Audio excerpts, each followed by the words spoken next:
segment 3, everything counts. Again, let me quote to you from Grand Strategies. You argue, this is a point you were just making, that the book, quote, tries to show how grand strategy must consider all the possible dimensions of a situation. Where our current education fails in this regard is in the social sciences, particularly political science. Now, you've explained that. But let me move immediately to giving you a chance to prove it by referring to an example you provide in the book, Thucydides, History of the Peloponnesian War, 5th century BC. You write, neither historians nor political scientists can deal with the complexity of true strategy and statecraft. Thucydides does. Tell me. That's something that only a work that is both literature and history and political science and a few other disciplines can handle. And it's across a stretch of time.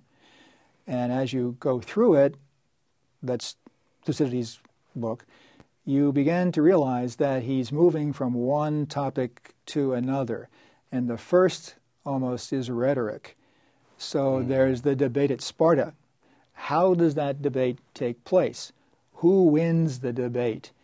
In a strange way, it comes out, you can argue that style is more important than substance. That Thucydides is trying to tell you this. It's not, it ain't what you say, it's the way what you say it.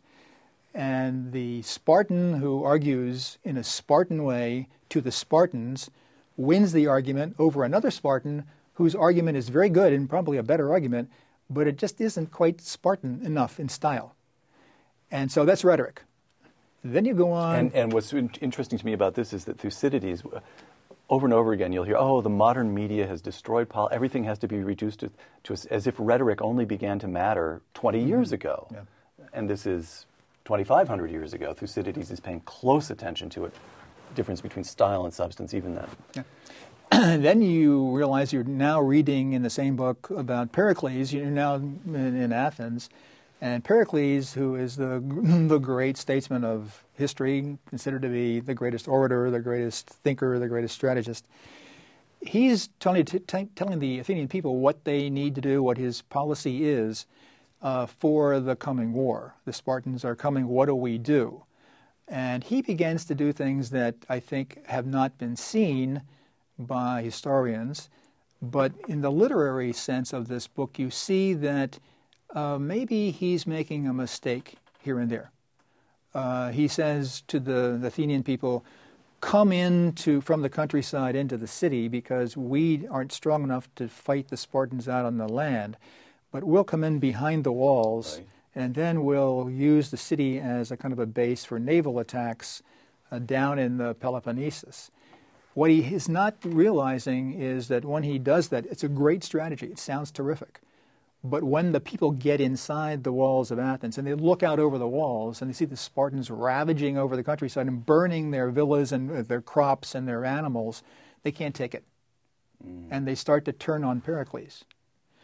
In another case, Pericles says to the Athenians, now don't worry, wars cost a lot of money. And you may think that we don't have enough money to carry on this war with the Spartans over a long period of time. He says, we can do it because if it comes to that, we'll take the gold from the statue of Athena and melt it down. Sort of a clang there. Now, maybe a great strategist would think of that, but should you tell the people that? Because the people are inclined to believe that Athena is not just a statue. Right. Athena is the goddess of the city. And at the beginning of the war, if the leader is saying, we'll just melt down the statue of our patroness, the goddess, you're undermining, you're putting a question in the mark of the people that shouldn't be there. That raises the question of, should the leader at a certain point hold things back from the people? So you're beginning to see this is a complicated matter.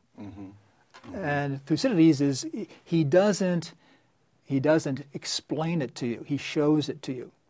He draws a picture of a horse. He doesn't write underneath it, this is a horse. Right. You've got to see that yourself. Then suddenly the plague strikes Athens. And that's bad fortune. No one foresaw it. What do you do about that? It's not in your plan. How do you deal with something that suddenly comes up that is just an absolute disaster, an oil spill? What do you do then? Were you prepared? No. In fact, having told the Athenians to come into the city, the plague is worse because they're all crammed together. Right. And on down the line, this goes again and again and again with 3, 4, 5, 6, 7, and you begin to think innumerable factors that the grand strategist has got to. You won't know the answers to every one of them, but you've got to at least have a sense that there's something out there, or behind you